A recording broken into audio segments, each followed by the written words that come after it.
History of MMM, how it all began. Starting up of MMM, in 1989, Moscow Executive Committee in Leninsky district registered MMM as a cooperative society. It is in Russia. A few words about the leader. The MMM Cooperative Society was founded by Sergey Mavrodi and was one of the leading computer equipment distributors in Russia. Sergey Mavrodi, having a degree in maths, worked as a programmer and took part in the development of the first operating systems. Few words about his decision to make his own company is the fact that having worked as a simple worker from 8 to 5, he understood that freedom is the most important for him, because that work of 8 to 5 is literally a slavery. At any point, at any time, the company can throw you out and you'll be left without nothing, although you could have worked in that company for years and years. So he realized it. This is why he decided to create his own child, and he knew whatever his efforts will be, it will come back to him in form of dividends and income. Free of charge travel campaign. In 1992, the brand became universally recognizable after Mavrodi offered several times to all the residents of Moscow a day of free of charge travel in metro, Moscow subway. Pretty smart. Birthday of MMM. On October 20, 1992, the joint stock company MMM was registered. In fact, it is a birthday of MMM in the traditional form in which people got used to consider it. The shares of MMM on sale. February 1st, 1994, the shares of MMM went on sale, and people immediately began to buy them. Moreover, the company willingly bought them back on a new, higher rate, which grew very fast at about 100% per month.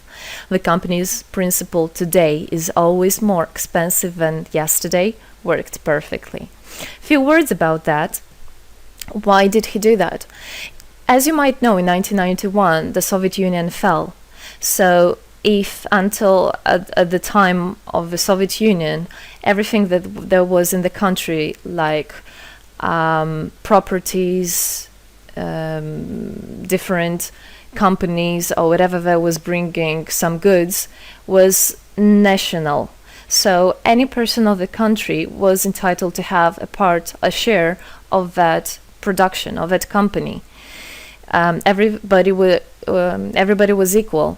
But when the Soviet Union fell, what it meant is that all the companies, all the properties had to be privatized. So you can imagine there is a company, a huge company. People worked there for years and years. And at one moment, there comes a person and says, all that is mine.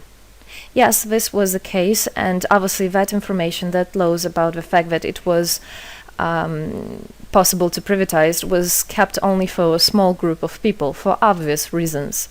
So a simple worker who worked in that company for years and years or all his life didn't know he can actually come and say by law that that is his.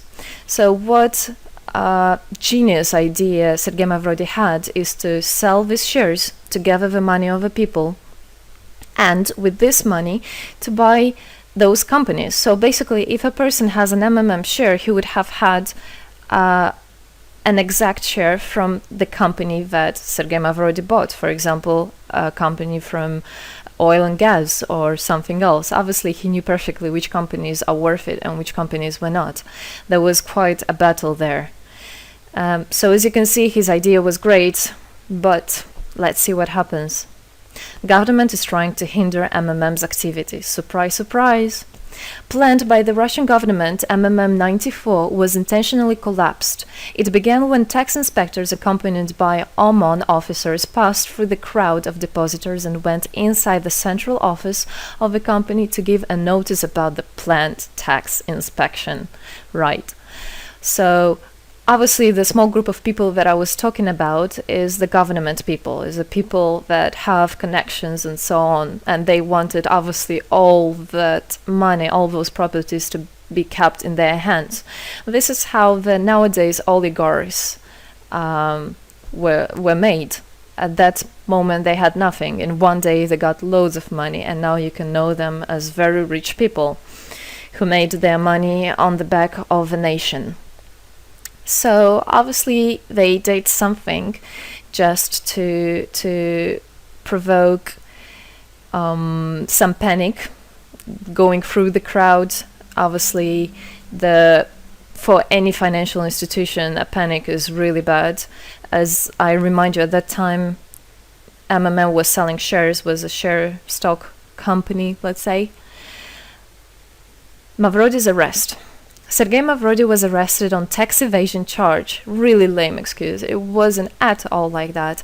What happened, even the person that was in charge with giving the arrest, he told him that there was no other option for them. They had to do something, even though it was illegal what they were doing, but they had to do it as they were afraid of him. Because, as he said, another 2-3 months and in whole Russia there would be no government, no banks, nobody, only Sergey Mavrodi, that who holds the money nowadays. This is in charge. So he was arrested, and his arrest was broadcasted live on all TV channels, obviously to show off more, to show people how bad he is, and actually the government didn't do anything wrong. On the same day, there was a storm of the central office of MMM. The company was prescribed to recover 49.9 billion rubles to the budget. Huge money. The question about the money in MMM 94 is open, as no one still can give an answer where it is. The authorities simply turned a blind eye to it, although hundreds of eyewitnesses are ready to confirm, even under oath in court, that they saw 17 trucks take out cash through the back door.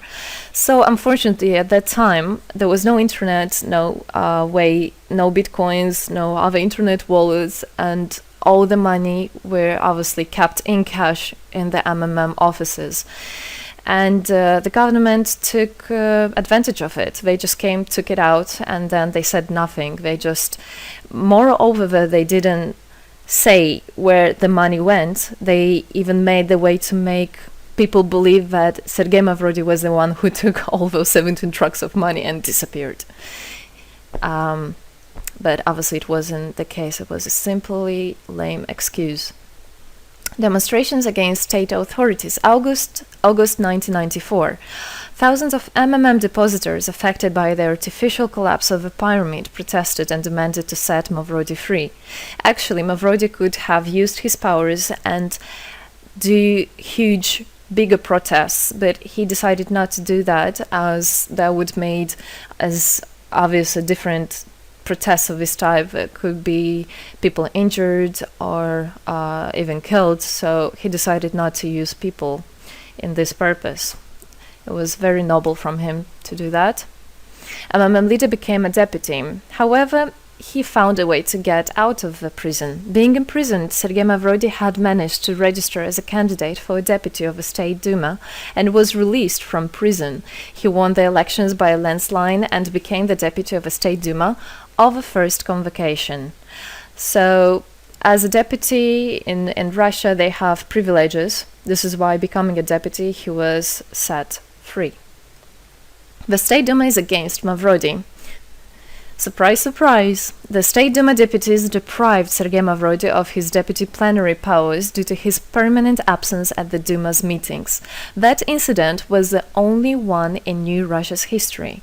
Sergey Mavrodi wasn't interested at all in politics. It's not he hates politics, as he said it many times.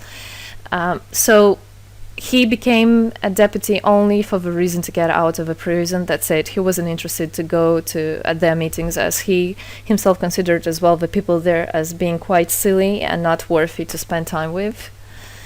But this was another lame excuse for them to deprive him by saying that he is absent. A candidate for presidency. The Central Election Commission registered the authorized representatives of the initiative group that had nominated Mavrodi as a candidate for the president of Russia, but subsequently rejected a significant part of the signatures in the support of a candidate, and his registration was renounced.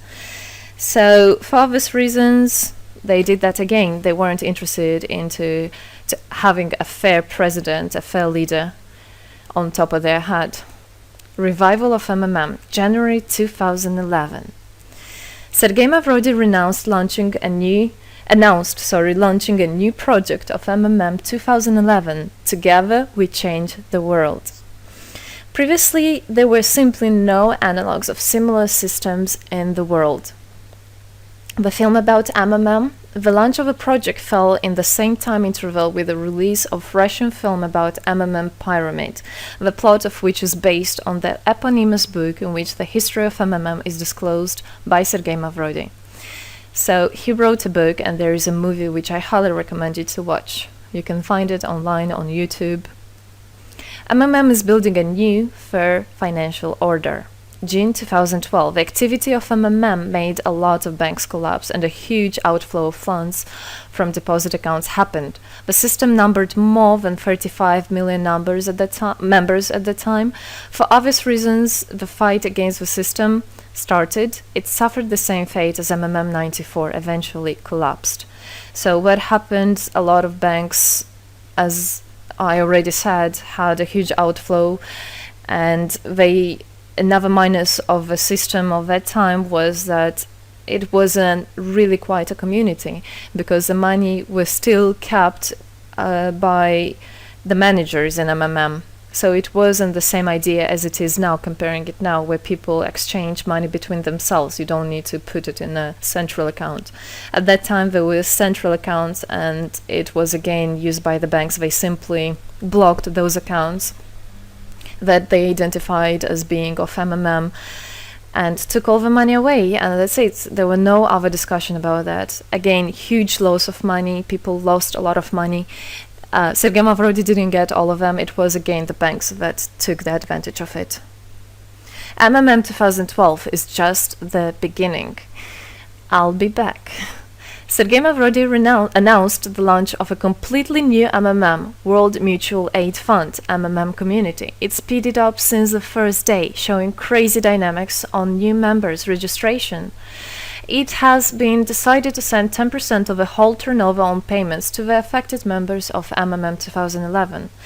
So again, another genius idea. In order not to make central accounts, in order not to gather the money somewhere, now the money are spread directly between participant itself. You can just check in your account online whom you should transfer the money to. So MMM now is connecting all the people between themselves in exchange, so that they can exchange the money and get benefits of it. It's amazing and it's crazy, but it is true. MMM is growing. Some short facts. 2012, MMM started its development in India. It had great, huge developments. 2012-2013, following India, MMM Bangladesh was launched as well. 2013, MMM Indonesia was launched. 2014, MMM Hong Kong. And it's not the end. MMM Global, 2014. MMM Global started up in the spring 2014. It is a voluntary network, a community of millions and millions of people from more than 100 countries worldwide. So there is already MMM settled in Argentina, Brazil, Philippines, Hong Kong, and other, and all the rest of people in the world from all the countries of the world are able to participate as well. So they rebelled against the financial slavery and combined their money for this purpose. So how it is possible? MMM, the Republic of Bitcoin. Bitcoin is another genius idea to set the world free. For MMM Global participants' convenience, there were some 20 ideas on funds transfers implemented. From now on, all the countries where you can buy and sell Bitcoins can be registered in a branch of Free People of the Republic of Bitcoin. Thus, there is no barriers to develop MMM in small countries due to their restrictions on the international bank transfers. Banks.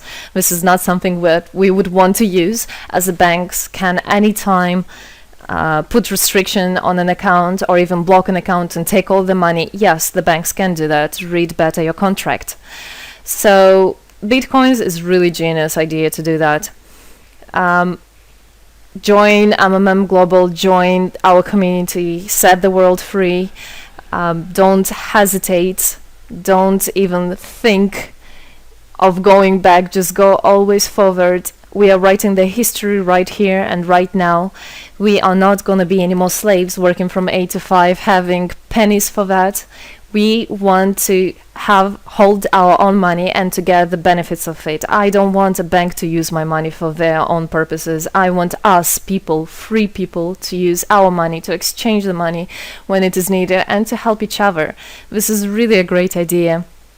And join us, write the history here today with us, and together we will indeed change the world.